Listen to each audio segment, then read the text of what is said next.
Hello everyone, welcome to the maths world. ఈ వీడియోలో AP state board new syllabus 10th class మ్యాథమెటిక్స్లో 4th chapter quadratic equations అనే చాప్టర్లో exercise 4.2లో 3, 4, 5, 6 problem ఈ వీడియోలో నేము.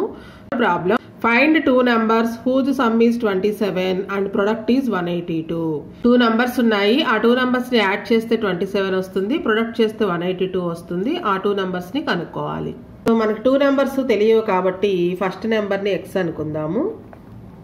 Let first number be X. అలాగే sum of two numbers 27 అని ఇచ్చారు. Given that sum of two numbers is equal to 27. దీని meaning first నెంబర్ని అలానే సెకండ్ నెంబర్ని ఈ రెండింటిని యాడ్ చేస్తే 27 వస్తుంది అని అర్థం. First number plus second number is equal to 27. First నెంబర్ని ఎక్స్ అనుకున్నాం కదా, ఎక్స్ ప్లస్ సెకండ్ నెంబర్ తెలియదు, second number is equal to 27. So second number is equal to plus X right side వెళ్తే మైనస్ ఎక్స్ అవుతుంది. 27 minus X. So first number X, second number 27 minus X. అలాగే మనకి product ఇచ్చారు. Product of two numbers is equal to 182. అంటే first number into second number, product అంటే into second number is equal to 182. First నెంబర్ని x అనుకున్నాము, second number 27 minus X. 27 minus x is equal to 182. So ఎక్స్తో ఈ two టర్మ్స్ని multiplication చేయాలి. X into 27 27x, x into minus x square అవుతుంది is equal to 182. X స్క్వేర్కి minus ఉంది కాబట్టి రైట్ సైడ్ తీసుకెళ్దాం ఈ టూ టర్మ్స్ని. Minus x square plus x square అవుతుంది, ప్లస్ 27x మైనస్ 27x అవుతుంది. ఆల్రెడీ రైట్ సైడ్ 182 ఉంది, ఇక లెఫ్ట్ సైడ్ ఏముండదు, 0. సో దీన్ని రీఅరేంజ్ చేసి రాసుకుందాము. X square minus 27x plus 182 is equal to 0. ఇప్పుడు ఈక్వేషన్కి ఫ్యాక్టరైజేషన్ మెథడ్లో ఫ్యాక్టర్స్ కనుక్కున్నట్లయితే ఎక్స్ వాల్యూ వస్తుంది. X coefficient 1 into constant term 182, ఈ రెండింటిని మల్టిప్లికేషన్ చేస్తే 182 వస్తుంది. 182కి రిమైనింగ్ ఫ్యాక్టర్స్ కనుక్కోవాలి. ఇది కొంచెం పెద్ద నెంబర్ కాబట్టి ఫ్యాక్టరైజేషన్ మెథడ్లో చేద్దాం. 2 ఉంది కాబట్టి 1's ప్లేస్లో 2 టేబుల్లో క్యాన్సిల్ అవుతుంది. 2 9s, 2 1s 2. నెక్స్ట్ 2 టేబుల్లో క్యాన్సిల్ అవ్వదు, అలాగే 3 టేబుల్లో కూడా క్యాన్సిల్ అవ్వదు. నెక్స్ట్ ప్రైమ్ నెంబర్ 5లో కూడా క్యాన్సిల్ అవ్వదు. నెక్స్ట్ 7 టేబుల్లో క్యాన్సిల్ అవుతుంది. 7 1s 7, 2 మిగులుతుంది, 1 దించుకుంటే 21, 7 3s 21. 13 కూడా ప్రైమ్ నెంబరే, 13 1s 13. So 182 is equal to 2 into 7 into 13. ఇప్పుడు మనకి ఎక్స్ కోఎఫిషియంట్ 27 రావాలి. అలా వచ్చే విధంగా వీటిని అరేంజ్ చేసుకోవాలి. 2 7s 14, 14 ఇంటూ 13 182 వస్తుంది. మల్టిప్లికేషన్ చేస్తే యాడ్ చేస్తే 27 వస్తుంది. మైనస్ 27 కావాలి కాబట్టి రెండిటికి మైనస్ పెట్టినట్లయితే యాడ్ చేస్తే మైనస్ 27 వస్తుంది, ప్రొడక్ట్ చేస్తే ప్లస్ 182 వస్తుంది. కాబట్టి 27xని మైనస్ 14x మైనస్ 13xగా స్ప్లిట్ చేసి రాసుకోవాలి. Plus constant 182 is equal to 0. Next ఈ టూ టర్మ్స్లోనే ఎక్స్ కామన్గా రాయొచ్చు. ఎక్స్ కామన్ రాసినట్లయితే ఎక్స్ మైనస్ 14xలో ఎక్స్ రాసేసాం కాబట్టి 14 ఉంటుంది. నెక్స్ట్ ఈ టూ టర్మ్స్లో మైనస్ కామన్గా రాయొచ్చు, ప్లస్ అంటే 2 మైనస్లు ఉన్నట్లు అర్థం. అలానే 13 టేబుల్ కూడా క్యాన్సిల్ అవుతుంది. 13 మైనస్ 13xలో మైనస్ 13 రాసేసాం కాబట్టి ఇక్కడ ఎక్స్ ఉంటుంది. 2 మైనస్లో ఒక మైనస్ రాసేసాం కాబట్టి ఇంకొక మైనస్ ఉంటుంది. 13 14s, ఇక్కడ చూడండి 13 14s 182 అని రాసాం కదా, 13లో 14 టైమ్స్ క్యాన్సిల్ అవుతుంది. 182 ఈజ్ ఈక్వల్ టు 0. ఈ టూ బ్రాకెట్స్లోనూ సేమ్గా రావాలి. ఎక్స్ మైనస్ 14 మరలా కామన్గా రాసినట్లయితే ఇక్కడ ఎక్స్ మైనస్ 14 కాకుండా మిగిలింది ఎక్స్, అలాగే ఇక్కడ ఎక్స్ మైనస్ 14 కాకుండా మిగిలింది minus 13 is equal to 0. Each ఫ్యాక్టర్ని 0కి ఈక్వల్ చేయాలి. X minus 14 is equal to 0, x minus 13 is equal to 0. So x is equal to minus 14 right side వెళ్తే ప్లస్ 14 అవుతుంది. x is equal to minus 13 right side వెళ్తే plus 13 అవుతుంది. x అంటే మనం first నెంబర్ని x అనుకున్నాం. So first number కనుక 14 అయినట్లయితే first number is equal to 14. Then second number is equal to 27 minus X. 27 minus X value 14 తీసుకున్నాం కదా, 27లోంచి 14 మైనస్ చేస్తే 13. సో ఫస్ట్ నెంబర్ 14 అయినప్పుడు సెకండ్ నెంబర్ 13 అయింది. ఒకవేళ మనం 14 కాకుండా ఎక్స్ వాల్యూ 13 కనుక తీసుకున్నట్లయితే ఫస్ట్ నెంబర్ 13 అవుతుంది. First number is equal to 13. Then second number is equal to 27 minus x.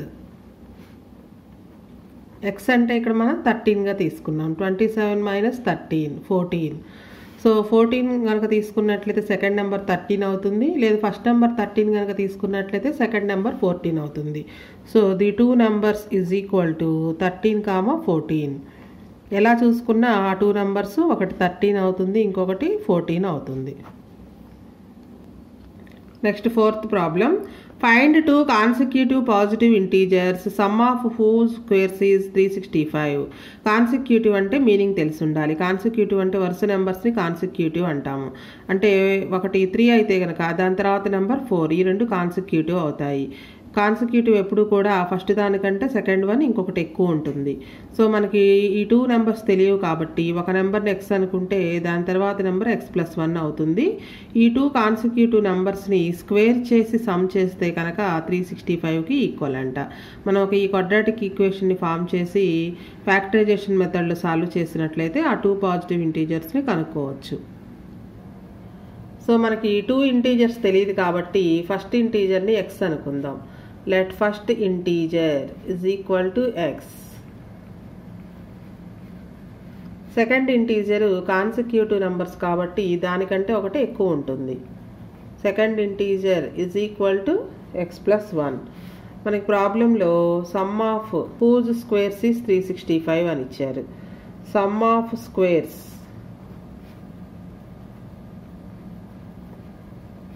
Is equal to 365. దాని మీనింగ్ ఫస్ట్ నెంబర్ని స్క్వేర్ చేసి అలాగే సెకండ్ నెంబర్ని కూడా స్క్వేర్ చేయాలి. ఫస్ట్ నెంబర్ స్క్వేర్ అలాగే సెకండ్ నెంబర్ స్క్వేర్ చేసి ఈ రెండింటిని సమ్ చేస్తే కనుక 365 వస్తుంది. ఇది దీని మీనింగ్. ఫస్ట్ నెంబర్ని ఎక్స్ అనుకున్నాం కాబట్టి x² plus second number x+1 అనుకున్నాం. దీన్ని కూడా స్క్వేర్ చేస్తే x+1 whole square is equal to 365. ఇక్కడ a+b² ఫార్ములా అప్లై చేసి దీన్ని ఎక్స్పాండ్ చేయాలి. ఫస్ట్ వన్ x², ఏ ప్లేస్లో x ఉంది, b ప్లేస్లో 1 ఉంది. సో a+b² అంటే a² plus 2ab, 2 into a ప్లేస్లో x ఉంది, b ప్లేస్లో 1 ఉంది, ప్లస్ b² అంటే 1² is equal to 365. So x² plus 2 1s 2 into x 2x plus 1² అంటే 1 ఈజ్ ఈక్వల్ టు 365. x² ఈ రెండు లైక్ టర్మ్స్, రెండిటికి ప్లస్ ఉంది కాబట్టి యాడ్ చేయాలి. 2x² ప్లస్ 2x ప్లస్ 1 365 కూడా లెఫ్ట్ సైడ్ తీసుకొస్తే -365 అవుతుంది ఈజ్ ఈక్వల్ టు RHS వైపు 0. కాన్స్టెంట్స్ ఒకటి పాజిటివ్ నెంబర్ ఇంకొకటి నెగిటివ్ నెంబర్ కాబట్టి సబ్ట్రాక్షన్ చేయాలి. 2x² ప్లస్ 2x మైనస్ 364 వస్తుంది ఈజ్ ఈక్వల్ టు 0. ఈ మూడిట్లోనూ 2 కామన్గా ఉంది కాబట్టి 2 కామన్ రాసినట్లయితే x² ప్లస్ 2xలో 2 రాసేసాం కాబట్టి x ఉంటుంది. 2 టేబుల్లో 2 1s 2 8s 2 2s is equal to 0. Into 2 right side వెళ్తే బై 2 అవుతుంది.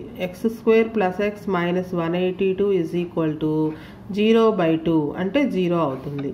మొత్తానికి quadratic equation x² plus x minus 182 is equal to 0.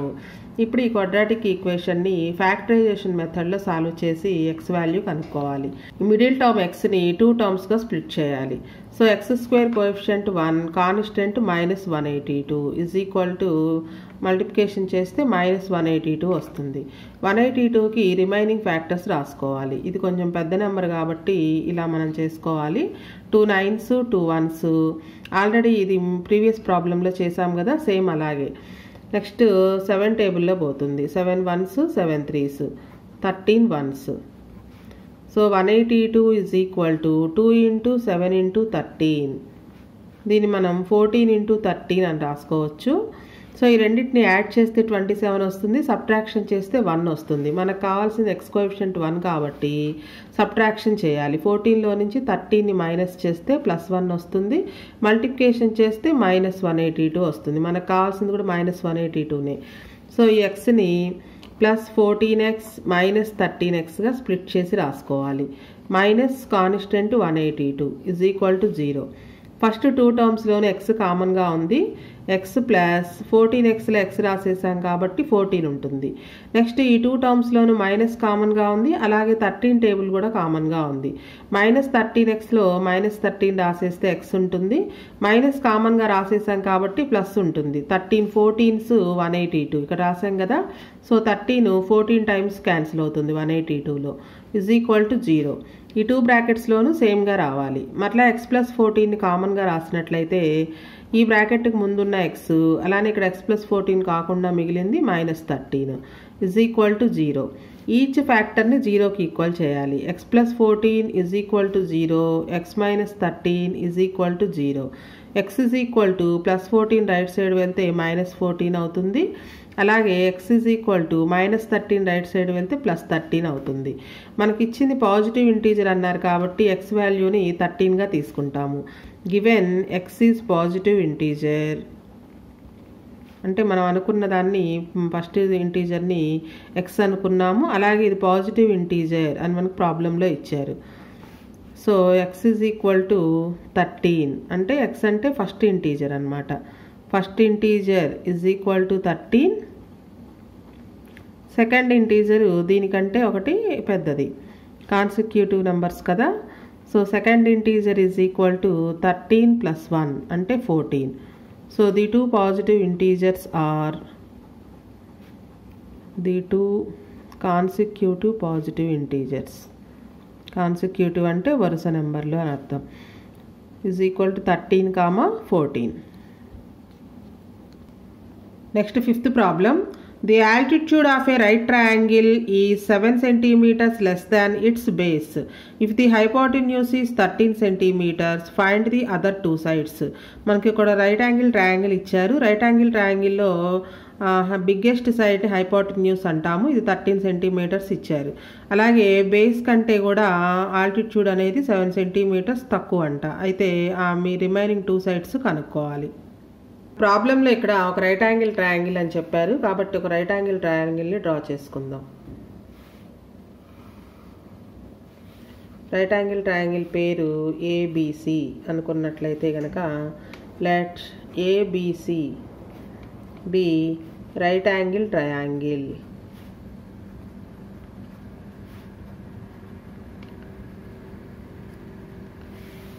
Altitude AB అవుతుంది, బేస్ బీసీ అవుతుంది. బేస్ = బీసీ, ఆల్టిట్యూడ్ అంటే హైట్ని ఆల్టిట్యూడ్ అంటాము, AB. Hypotenuse AC, hypotenuse AC. ఈ hypotenuse value ఇచ్చారు 13 సెంటీమీటర్స్. బేస్ కంటే కూడా ఆల్టిట్యూడ్ 7 సెంటీమీటర్స్ తక్కువ ఉంటుంది అని ఇచ్చారు. బేస్ తెలియదు కాబట్టి బేస్ని x అనుకుందాము. let base = x centimeters, then altitude = 7 centimeters less than base అన్నారు. సో బేస్ కంటే 7 తక్కువ అంటే x - 7 అవుతుంది. అలాగే హైపోటెన్యూస్ ఇచ్చారు 13 సెంటీమీటర్స్. రైట్ యాంగిల్ ట్రయాంగిల్ కాబట్టి పైథాగరస్ థీరం అప్లై చేయొచ్చు. From Pythagoras theorem,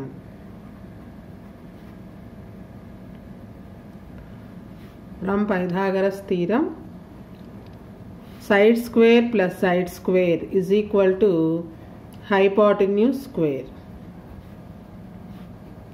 Hypotenuse square. ఈ ఫార్ములాని ట్రిగ్నామెట్రీ చాప్టర్లో ప్రతి ప్రాబ్లంలోనూ యూజ్ చేస్తాము. సైడ్ స్క్వేర్ ఒక సైడ్ x అవుతుంది, ఇంకొక సైడ్ x - 7 అవుతుంది. అంటే బీసీ ఒక సైడ్ బీసీ, ఇంకొక side AB = hypotenuse AC square. BC value x, so BC square అంటే x square, AB value x - 7, AB square ఉంది కాబట్టి దీనికి కూడా స్క్వేర్ రాయాలి. ఏసీ వాల్యూ 13, ఏసీ స్క్వేర్ ఉంది కాబట్టి 13 స్క్వేర్. ఎక్స్ స్క్వేర్ ప్లస్ ఇది a minus b whole square formula ప్రకారం ఎక్స్పాండ్ చేయాలి. A square minus 2ab, 2 into a ప్లేస్లో ఎక్స్ ఉంది, బి ప్లేస్లో 7 ఉంది, ప్లస్ బి స్క్వేర్ అంటే 7 స్క్వేర్ ఈజ్ ఈక్వల్ 13 స్క్వేర్ అంటే 169. X square plus x square 2x square minus 2 7s 14, 14 into X 14x అవుతుంది, plus 7 square అంటే 49. అలాగే 169 లెఫ్ట్ సైడ్ వస్తే మైనస్ 169 అవుతుంది ఈజ్ ఈక్వల్ టు 0. ఈ రెండు కూడా కాన్స్టెంట్స్, ఒకటి పాజిటివ్ నెంబర్ ఇంకొకటి నెగిటివ్ నెంబర్ కాబట్టి సబ్ట్రాక్షన్ చేయాలి. 2x స్క్వేర్ మైనస్ 14x, 169లో నుంచి 49ని మైనస్ చేయాలి. 9లో నుంచి 9 మైనస్ చేస్తే 0, 6లో నుంచి 4 తీసేస్తే 2, 1, 120. బిగ్ నెంబర్కి ముందు మైనస్ ఉంది కాబట్టి మైనస్ 120 ఈజ్ ఈక్వల్ టు 0. ఈ 3 టర్మ్స్లోనూ 2 కామన్గా ఉంది, అంటే 2 టేబుల్ క్యాన్సిల్ అవుతుంది. 2 కామన్గా రాసినట్లయితే x square minus 2 7s 14, 2 60s 120 is equal to 0. Into 2 right side వెళ్తే బై 2 అవుతుంది. X square minus 7x minus 60 is equal to 0/2. 0/2 అంటే 0. X square minus 7x minus 60 is equal to 0. ఇప్పుడు దీనికి క్వాడ్రాటిక్ ఈక్వేషన్కి factorization మెథడ్లో ఫ్యాక్టర్స్ కనుక్కోవాలి. X square coefficient 1, constant minus 60 is equal to minus 60.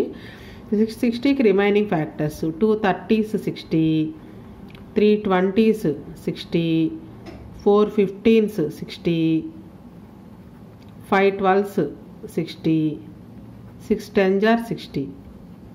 ఇప్పుడు రాసిన ఈ ఫ్యాక్టర్స్లో ఏ 2 నెంబర్స్ని యాడ్ చేసినా లేదా సబ్ట్రాక్షన్ చేసినా 7 వస్తుందో ఆ 2 నెంబర్స్ని తీసుకోవాలి. ఈ 2 నెంబర్స్ని సబ్ట్రాక్ట్ చేసినట్లయితే 7 వస్తుంది. 12లో నుంచి 5 మైనస్ చేస్తే 7 వస్తుంది. అలాగే మనకి -7 కావాలి కాబట్టి 12కి ముందు బిగ్ నెంబర్కి ముందు మైనస్ పెట్టాలి. మల్టిప్లికేషన్ చేస్తే -60, యాడ్ చేస్తే -7. కాబట్టి -7ని -12x + 5xగా స్ప్లిట్ చేసి రాసుకోవచ్చు. Constant -60 is equal to 0. First 2 టర్మ్స్లోనే x కామన్గా ఉంది, x - 12. ఈ 2 టర్మ్స్లోనూ 5 టేబుల్ కామన్గా ఉంది, 5 క్యాన్సిల్ అవుతుంది. 5 కామన్ రాసినట్లయితే x - 5 12s 60 is equal to 0.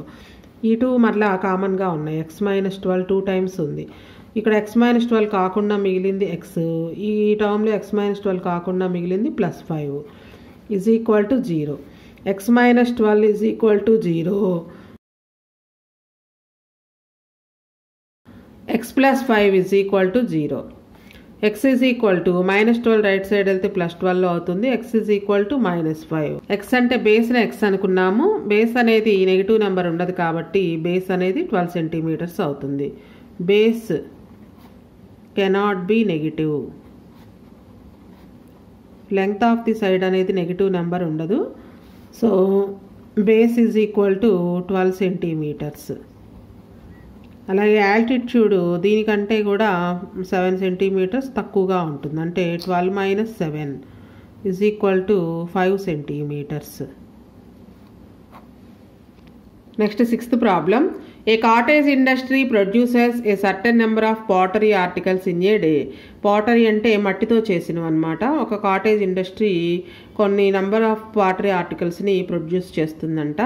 It was observed on a particular day that the cost of production of each article was 3 more than twice the number of articles produced on that day.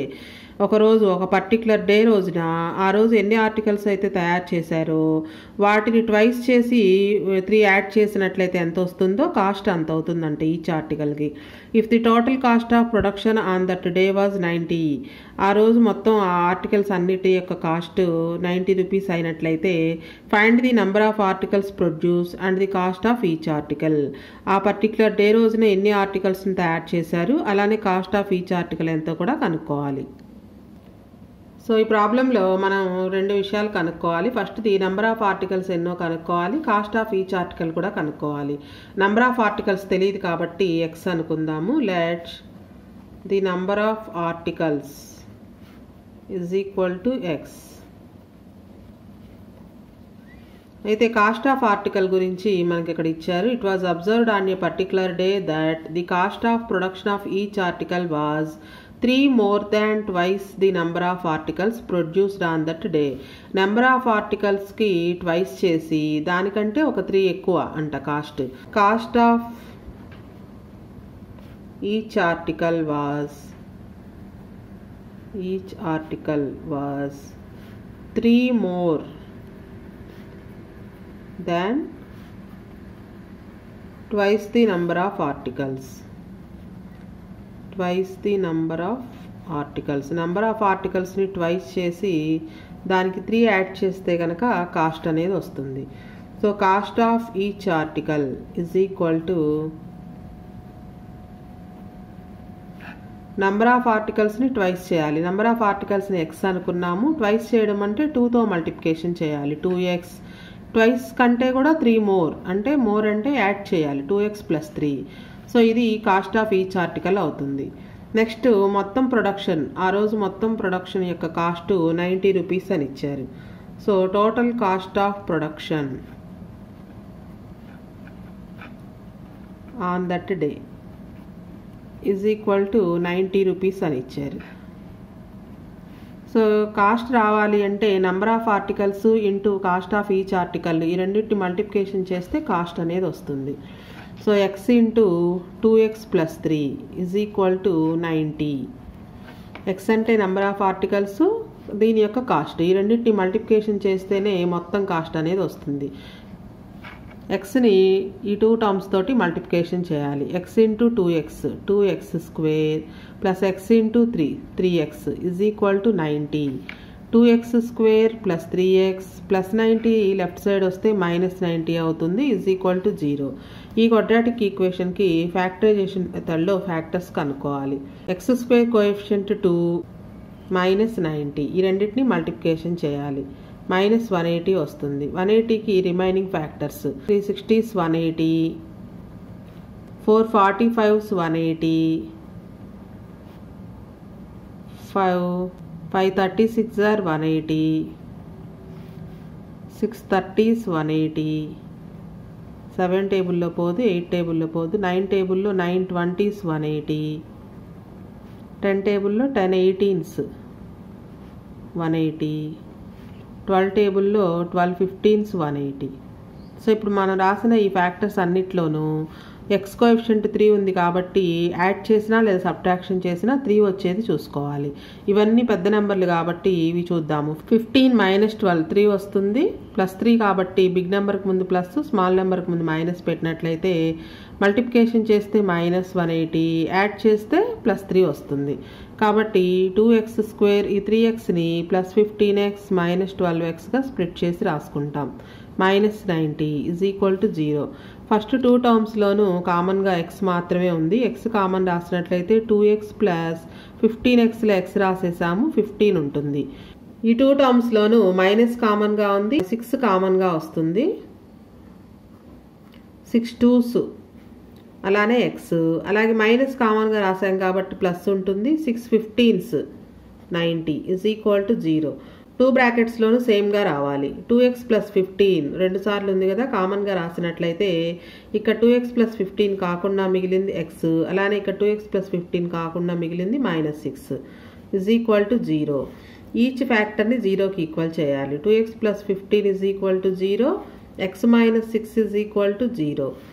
2x is equal to +15 right side వెళ్తే -15 అవుతుంది. x is equal to -15 into 2 right side వస్తే /2 అవుతుంది. Next ఇక్కడ x is equal to -6 right side వెళ్తే +6 అవుతుంది. x అంటే number of ఆర్టికల్స్ని x అనుకున్నాము. Number of articles అనేది ఫ్రాక్షన్ ఉండదు, అలాగే నెగిటివ్ నెంబర్ కూడా ఉండదు. కాబట్టి x వాల్యూ 6 అవుతుంది. Number of articles cannot be negative, cannot be negative. So number of articles is equal to 6. ఆ రోజు ఆ ఇండస్ట్రీలో 6 ఆర్టికల్స్ని ప్రొడ్యూస్ చేశారు. Cost of each article is equal to number of ఆర్టికల్స్ని ట్వైస్ చేసి 3 యాడ్ చేయాలి. అంటే 6 × 2 + 3, 6 2s 12 + 3 అంటే 15. సో ఆ రోజు ఈ ఆర్టికల్స్ మొత్తాన్ని అమ్మినట్లయితే కనుక 90 రూపీస్ వస్తుంది అన్నాడు. ఆర్టికల్స్ 6 ప్రొడ్యూస్ చేశారు. ఒక్కొక్క ఆర్టికల్ 15 రూపీస్కి అమ్మినట్లయితే 15 × 6 90 రూపీస్ వస్తాయి. So number of articles 6, cost of each article is 15 rupees.